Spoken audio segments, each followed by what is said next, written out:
নমস্কার, দেখছেন কলকাতা টিভি, সঙ্গে রয়েছে অনন্যা। শুরু করছি সেরা 10। সন্দেশখালীতে নারী নির্যাতনের অভিযোগ পূর্ব পরিকল্পিত, এমনই মন্তব্য করা হচ্ছে। বিজেপির মণ্ডল সভাপতি গঙ্গাধর কয়ালের ভাইরাল ভিডিও প্রকাশ্যে আসতেই এই অভিযোগ উঠেছে। ভিডিওর একের পর এক চাঞ্চল্যকর তথ্য। ভোটের আগে যাকে ঘিরে ব্যাকফুটে বিজেপি এবং কোমর বেঁধে নেমেছে তৃণমূল। 5ই জানুয়ারি সকাল সকাল ইডির সন্দেশখালী অভিযানে ধুন্ধুমার। শিরোনামে তৃণমূল নেতা শেখ শাহজাহান, তোলপাড় রাজ্য রাজনীতি। ফেরার শেখ শাহজাহানের খবর ধামাচাপা দিয়ে শিরোনামে উঠে আসে সন্দেশখালীর নারী নির্যাতনের ঘটনা, ধর্ষণের ঘটনা, যার অন্তর্তদন্তে নামে কলকাতা টিভি। আন্দোলনের ঝড় ওঠে সন্দেশখালীতে।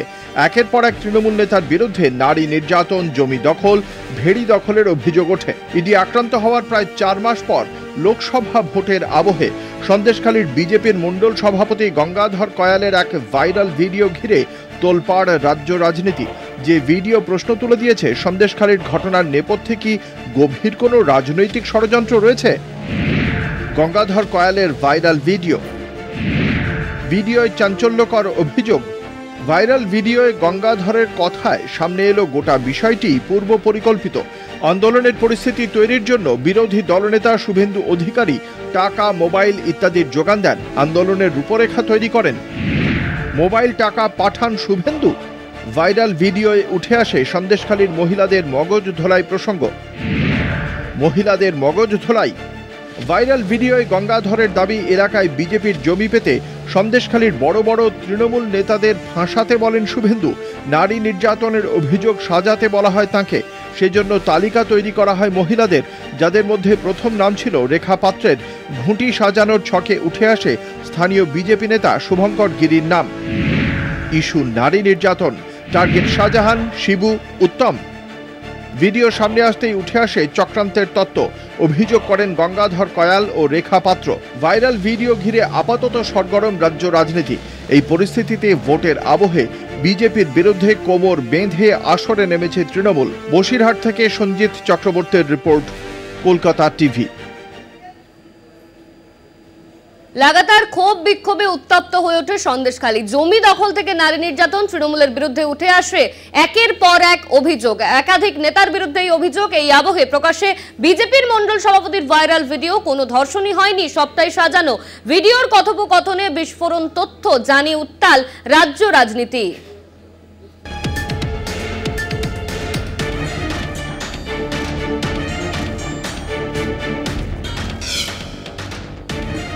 শেখ শাহজাহানের বাড়িতে অভিযানে গিয়ে আক্রান্ত হন ইডি আধিকারিকরা। ওই দিন থেকেই শিরোনামে সন্দেশখালী, শিরোনামে শেখ শাহজাহান। এরই মধ্যে সংবাদ মাধ্যমের একাংশের খবরে উঠে আসে সন্দেশখালীতে নারী নির্যাতনের অভিযোগ, ধর্ষণের অভিযোগ।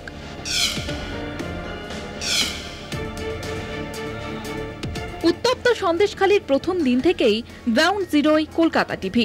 সন্দেশখালীর মহিলাদের সঙ্গে কথা বলে কলকাতা টিভি। আপনাকে কোনোদিনও রাতের অন্ধকারে ডেকে পাঠিয়েছে?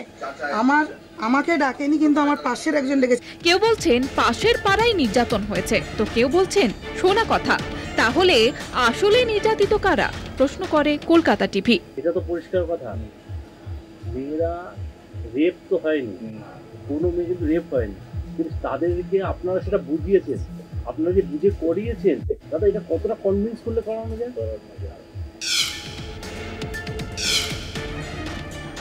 সন্দেশখালীর ক্ষোভ কি স্বতঃস্ফূর্ত? এই নিয়ে উত্তাল হয় জাতীয় রাজনীতি। লোকসভা ভোটের প্রচারেও তৃণমূলের বিরুদ্ধে বিজেপির অন্যতম হাতিয়ার সন্দেশখালী। বারাসতে মোদির সবাই গিয়ে দেখা করেন সন্দেশখালীর নির্যাতিতারা। এই পরিস্থিতিতে ভাইরাল ভিডিও ঘিরে তুঙ্গে তরজা।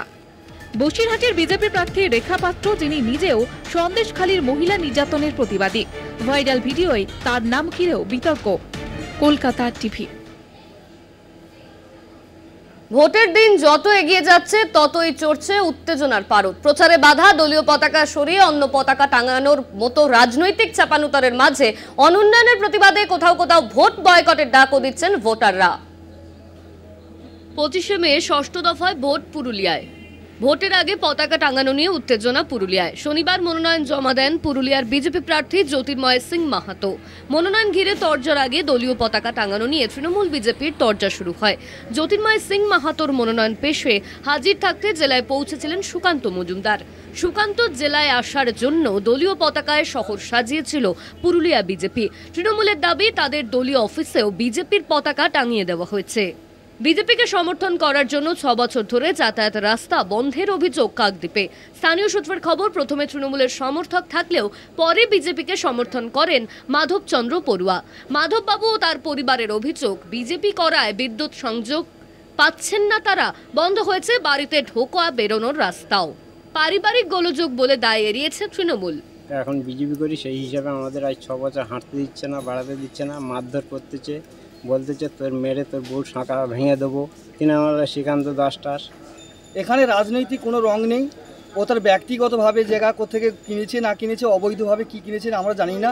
দক্ষিণ 24 পরগনার বিষ্ণুপুরের আলতাবেরিয়া গ্রামে বিজেপি করার অপরাধে বিজেপির কর্মীদের বাড়িতে হামলা, গালিগালাজ, এমনকি ধর্ষণের হুমকির অভিযোগ তৃণমূলের বিরুদ্ধে। বিজেপির দাবি, জেলার মোট 8টি এলাকায় উত্তেজনা তৈরি করছে তৃণমূল। নির্বাচন কমিশনে অভিযোগ দায়ের বিজেপির।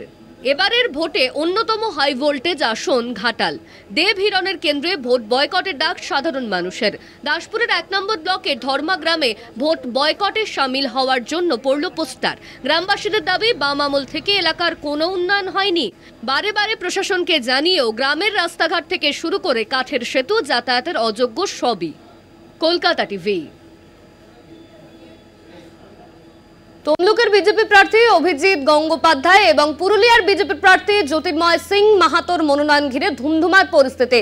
চাকরি হারাদের ধর্ণামঞ্চ থেকে চোর স্লোগান, পাল্টা চাকরি হারাদের ধর্ণামঞ্চে হামলার অভিযোগ বিজেপির বিরুদ্ধে। অন্যদিকে পুরুলিয়ার প্রার্থী সহ বিজেপি নেতাদের প্রশাসনিক ভবনে ঢুকতে বাধা দেওয়ারও অভিযোগ উঠছে।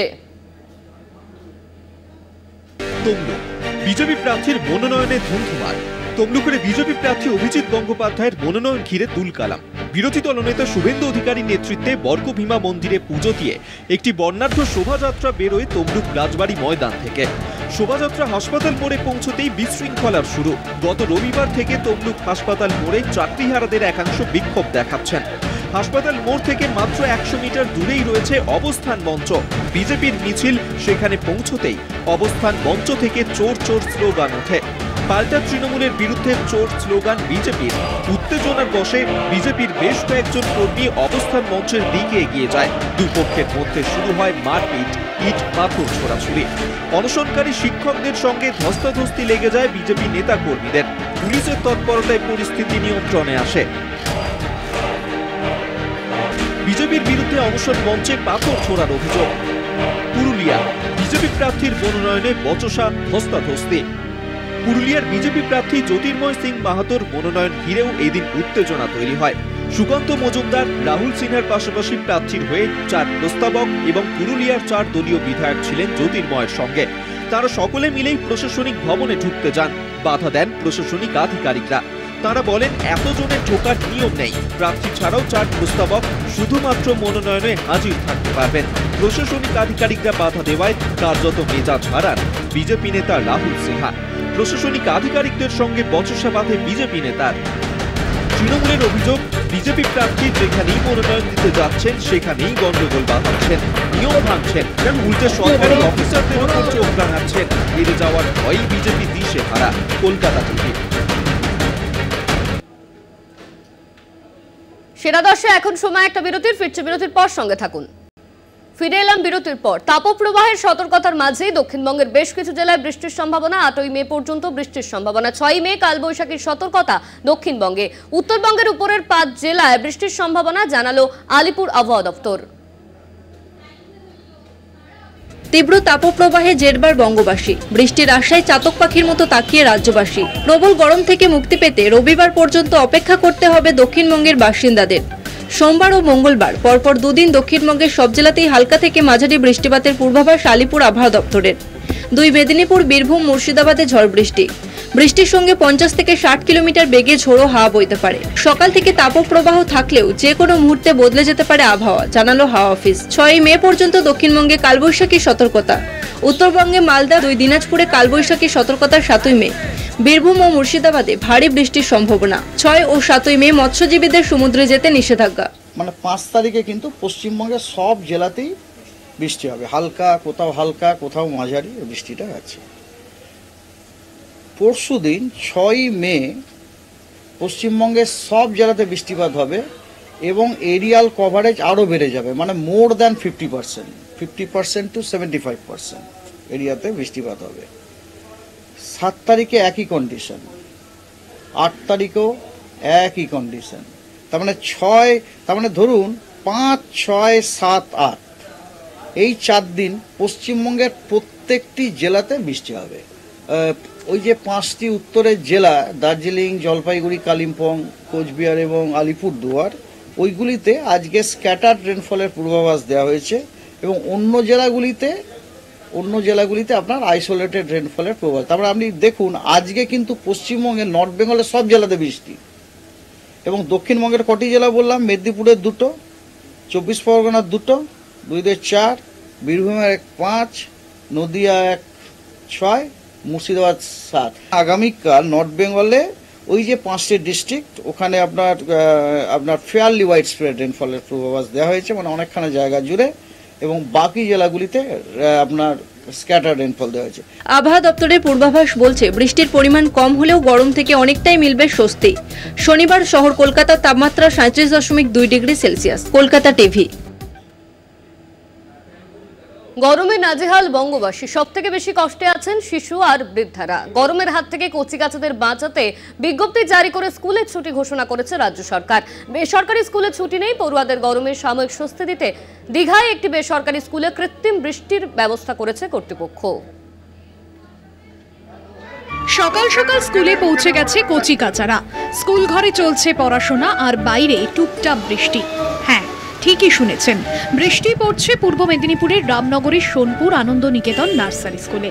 আপার কেজি ক্লাস থেকে ক্লাস 4 পর্যন্ত পড়াশোনা হয় আনন্দ নিকেতনে। প্রবল গরমে কচিকাচাদের কষ্ট দেখে স্কুল বাড়িতে কৃত্রিম বৃষ্টির ব্যবস্থা করেছে কর্তৃপক্ষ। পাম্পের সাহায্যে জল তুলে স্কুলের বাগানে জল দেওয়ার ফোয়ারা কাজে লাগিয়ে জল ঝরছে ওপর থেকে, আর তাতেই মিলছে স্বস্তির বৃষ্টি। গার্ডেনরা অনেকেই বলছিলেন স্যার স্কুল ছুটি দেওয়া হোক, অতিরিক্ত গরম। তখন আমি তাদের জানালাম যে আমাদের বিদ্যালয়ে কৃত্রিম বৃষ্টির পরিকল্পনা করেছি। হ্যাঁ, এখানে পড়াশোনার কোনো অসুবিধা হবে না। হ্যাঁ, তাদেরকে মোটামুটি কনভিন্স করেছি। হ্যাঁ, তারাও খুশি যে তারা এসেছিলেন যে না, আমাদের বাচ্চাদের কোনো অসুবিধা হবে না এই কৃত্রিম বৃষ্টির ফলে। হ্যাঁ, আমরা বাচ্চাদের অনায়াসে স্কুলে পাঠাতে পারবো। শুধু বৃষ্টি ঝরিয়েই পড়ুয়াদের স্বস্তি নয়, গরমের একেবারে শুরুর দিক থেকে স্কুলে ওয়াটার বেলের ব্যবস্থা চলছে আনন্দ নিকেতন নার্সারি স্কুলে। গরমে রেহাই পেতে সময় সময় বেল বাজে স্কুলে। ঘন্টা পড়লেই জল খেতে হয় পড়ুয়াদের। ওয়াটার বেল সারাদিনে কতবার পড়ে? ওয়াটার বেল তোমাদের কয়েকবার পড়ে। তখন তোমরা কি করো? ওয়াটার বেল পড়লে হ্যাঁ জল খাও। দেখছো কেমন লাগছে? গরমে ঠান্ডা লাগছে? হ্যাঁ, অবশ্যই এটা মানে প্রশংসাযোগ্য, কেননা এই যা গরম দিয়েছে তো ছোট বাচ্চাদের পক্ষে তো খুবই অসুবিধে। তো স্যার যে সিস্টেমটা চালু করেছেন দেখেই তো খুব ভালো লাগলো এবং বাচ্চারাও খুব এতে আরাম অনুভব করছে। কৃত্রিম বৃষ্টিতে গরমে সাময়িক স্বস্তি মিললেও জলের অপচয়ের প্রশ্ন থেকেই যাচ্ছে। এভাবে বৃষ্টি ঝরিয়ে জল যে নষ্ট হচ্ছে তা স্বীকার করে নিয়েছেন আনন্দ নিকেতন নার্সারি স্কুল কর্তৃপক্ষ। তবে পড়ুয়াদের মুখের দিকে তাকিয়ে তাদের এই উদ্যোগ বলেও জানাতে ভোলেনি স্কুল কর্তৃপক্ষ। বৃষ্টি নেই দীর্ঘদিন, ঝলসে যাচ্ছে চা পাতা। তীব্র গরমে চা গাছ বাঁচাতে চ্যালেঞ্জের মুখে ডুয়ার্সের চা চাষিরা। সেচের জল দিয়ে কোনো মতে গাছ বাঁচানোর চেষ্টা জারি। রোদে পাল্টে যাচ্ছে চা পাতার রং। কাঁচা সবুজ রঙের পাতা কালচে হয়ে গেছে। রোদে প্রায় ঝলসে গেছে ডুয়ার্সের চা বাগান। চা পাতার ক্ষতিতে সমস্যায় পড়েছেন জলপাইগুড়ি সহ ডুয়ার্সের ক্ষুদ্র চা চাষিরা। আবহাওয়ার খামখেয়ালিপনায় মাথায় হাত পড়েছে তাদের। চা চাষের জন্য গড়ে 20 থেকে 25 ডিগ্রি তাপমাত্রা দরকার হয়। চা গাছ বসানোর জন্য 20 ডিগ্রি সেলসিয়াস তাপমাত্রা দরকার। গাছ বড় হয় 18 থেকে 20 ডিগ্রি তাপমাত্রায়। বড় হয়ে গেলে চা পাতা 32 ডিগ্রি সেলসিয়াস পর্যন্ত গরম সহ্য করতে পারে।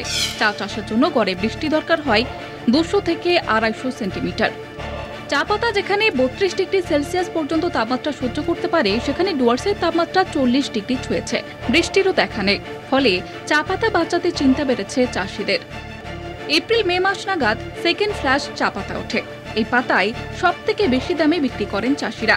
বছরের মোট আয়ের প্রায় 10% আয় এই সময়ে হয়। তবে এই মৌসুমের গরম সেই আয়ের ক্ষেত্রে বাধা হয়ে দাঁড়িয়েছে। অতিরিক্ত গরমে চা পাতায় পোকার আক্রমণও বেড়েছে। এখনই বৃষ্টি না হলে চা চাষের আরও দুদিনের আশঙ্কা করছেন ডুয়ার্সের ক্ষুদ্র চা চাষিরা। এই মৌসুমে দীর্ঘ অনাবৃষ্টি তাদের সারা বছরের রোজগারকে প্রশ্নচিহ্নের মুখে দাঁড় করিয়ে দিয়েছে। জলপাইগুড়ি থেকে শুভজিৎ দেবনাথের রিপোর্ট, কলকাতা টিভি। এক সপ্তাহের মধ্যে হামাস যুদ্ধবিরতিতে রাজি না হলে রাফাতে হামলা করবে ইসরায়েল। ডেডলাইন বেঁধে হুঁশিয়ারি ইসরায়েলের প্রধানমন্ত্রী বেঞ্জামিন নেতানিয়াহুর। ইতিমধ্যে ইসরায়েলকে সতর্ক করেছে রাষ্ট্রসংঘ, যুদ্ধ বন্ধ না হলে ধ্বংস হবে সভ্যতা। এরই মধ্যে পণবন্দীদের মুক্তি এবং যুদ্ধবিরতি চুক্তি নিয়ে কায়রাতে হামাসের পক্ষ থেকে একটি প্রতিনিধি দল পাঠানো হচ্ছে।